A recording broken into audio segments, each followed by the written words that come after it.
Look, y'all know this girl? I know, her makeup is... So basically, ito yung daily makeup niya. Na-inspire ako. Gusto ko din gawin. Start na ba tayo? Okay, let's start na tayo. Okay. Yo.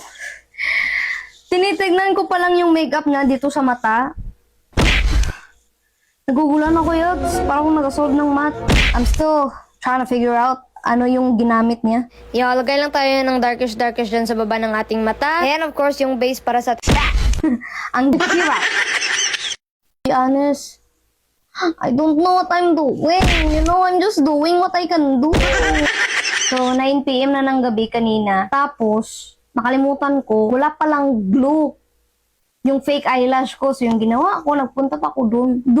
Dun sa mga malayo. Alam mo bakit? Nagkuha lang ako ng dahon ng rubber. Now, for our eyeliner, yung goal natin is dapat makapal, malaki. Anong shade ba kasi yung nilagay mo dyan sa baba ng yung yots? O, nag-experiment lang ako dito. Anong shade ba yung ginamit niya? Let's see if it match. I find it! Anyway, y'all, lagay lang tayo ng contact. Lagay na tayo yung parang duyin dito. Okay?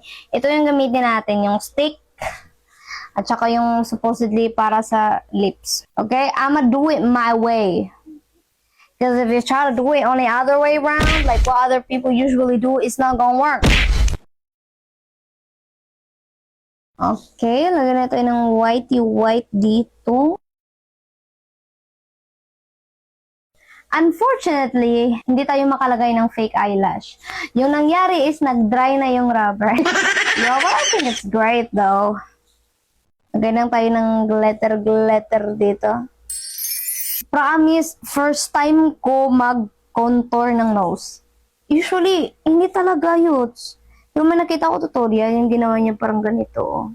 Now, tignan nyo yan ng maayos, yuts, kasi pinag-aralan ko pa talaga yan sa YouTube tutorial before ako nagawa itong video na to, no? Promise, pag nakikita mo yung mga natural ko na mga makeup look, hindi ko na pinapakailaman yung ilong ko yun. Perfect na yan para sa akin. Same way goes in my kilay.